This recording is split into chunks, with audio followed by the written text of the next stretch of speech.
25º domingo do tempo comum, ano B, reflexões para dia 19 de nove de 2021. Quem quiser ser o primeiro, seja aquele que serve.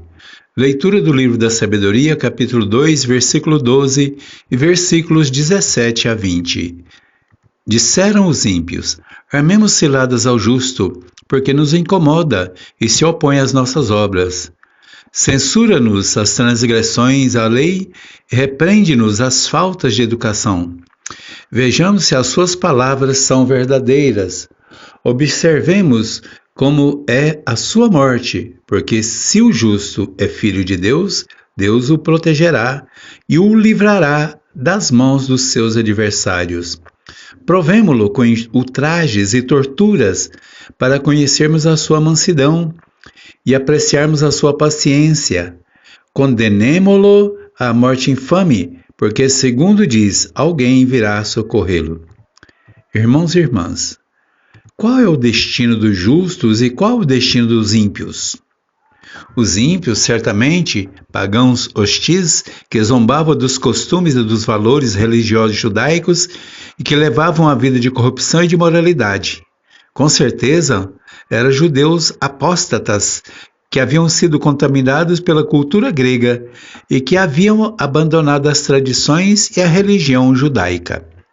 Os justos, ao assumirem os valores de Deus e que, mesmo na hostilidade geral, procuravam preservar os valores de suas tradições e viverem de forma coerente com a sua fé, eles constituem um incômodo e uma dura interpelação para os ímpios. A coerência, a honestidade e a fidelidade dos justos constituem um permanente espinho que magoa os ímpios e que não os deixa sentirem-se em paz com a sua consciência. Na leitura, vemos que os ímpios planejam ciladas, planejam mortes e destruição, e debocham da honestidade e da fidelidade e dizem: será que Deus vem salvar seus servos? O que está em jogo nessa leitura é a decisão que cada um deve tomar, ou se coloca a serviço dos interesses do mundo, ou a serviço de Deus. Na segunda leitura de Tiago, capítulo 3, versículo 16 até o capítulo 4, versículo 3, está escrito: caríssimos, onde há inveja e rivalidade, também há desordem e toda espécie de más ações. Mas a sabedoria que vem do alto é pura, pacífica, compreensiva e generosa, cheia de misericórdia e de boas obras, imparcial e sem hipocrisia. O fruto da justiça semeia-se na paz, para aqueles que praticam a paz. De onde vêm as guerras? De onde procedem os conflitos entre vós? Não é precisamente das paixões que lutam nos vossos membros? Cobiçais e nada conseguis, então assassinais. Sois invejosos e não podeis obter nada, então entrais em conflito e guerras. Nada tendes porque nada pedis. Pedis e não recebereis, porque pedis mal, pois o que pedis é para satisfazer as vossas paixões. Irmãos e irmãs, o primeiro aspecto particular a que o autor se refere é o cuidado a ter com a língua. O segundo refere-se à necessidade de que os que creem rejeitarem a sabedoria do mundo e de acolherem a sabedoria que vem do alto. O terceiro é uma análise sobre a origem das discórdias que envenenam a vida das comunidades cristãs. O chamado é para que a comunidade purifique as relações entre seus membros e com o mundo. Muitos saberes não são compatíveis com o viver na fé. Quem busca tirar proveito em todas as situações para realizar suas ambições, termina gerando injustiças e contendas e o afastamento. E, por fim, a negação da vida do irmão. Nós somos chamados a agir conduzidos pela misericórdia e pelo poder do amor. Cuidado com o que você fala, cuidado com o que você faz, cuidado com o que você induz o outro a fazer. Nossas práticas precisam gerar a paz, precisam gerar a discórdia, Precisa gerar a concórdia, não a discórdia. Precisa gerar a acolhida das pessoas e a comunhão. Nunca deveremos esquecer de que somos chamados a ser no mundo a revelação da imagem e semelhança de Deus.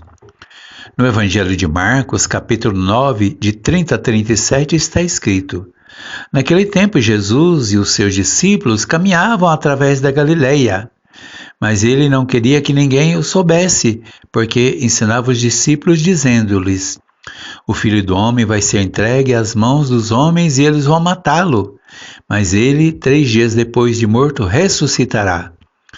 Os discípulos não compreendiam aquelas palavras e tinham medo de o interrogar. Quando chegaram a Cafarnaum e já estava em casa, Jesus perguntou-lhes: Que discutis no caminho? Eles ficaram calados porque tinham discutido uns com os outros para saber qual deles era o maior. Então Jesus sentou-se, chamou os 12 e disse-lhes: Quem quiser ser o primeiro, seja o último de todos e o servo de todos. E tomando uma criança, colocou-a no meio deles, abraçou-a e disse-lhes: Quem receber uma dessas crianças em meu nome, é a mim que recebe. E quem me receber, não recebe a mim, mas aquele que me enviou. Irmãos e irmãs, Jesus não veio ao mundo para cumprir um destino de triunfos e de glórias humanas, mas para cumprir a vontade do Pai e oferecer a sua vida em dom de amor aos homens.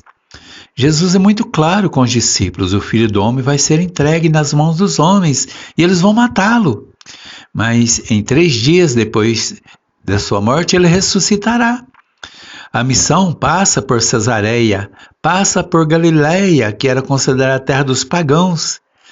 Quem assumiu o chamado da evangelização não pode fugir do encontro com as situações de negação da vida e da rejeição da fé na vida das pessoas. A terra, considerada pagã, era toda excluída do convívio com o templo.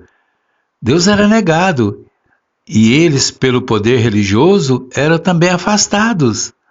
A ação evangelizadora em Jesus leva essas regiões renegadas e essas situações de exclusão dos direitos para o coração político e religioso de Jerusalém. Jesus revela que a igreja não pode ser representante da graça e do amor de Deus, fechando as portas aos considerados pecadores por uma classificação de uma elite política e religiosa. Jesus está a caminho de Jerusalém para ficar de frente aos poderes da política e da religião. A missão de todos os batizados é a mesma de Jesus. A fé e o amor não podem gerar periferias e bolsões de excluídos e de conduzidos a misérias. Jesus vem para nos ensinar a realizar a vontade do Pai, e a vontade do Pai é que todos tenham vida. A Igreja missionária e povo de Deus tem a missão de contribuir no resgate da dignidade e da vida das pessoas. Quem quiser ser o maior, seja o servo de todos. Irmãos e irmãs, que a graça, o amor e o poder de Deus estejam com todos. Amém.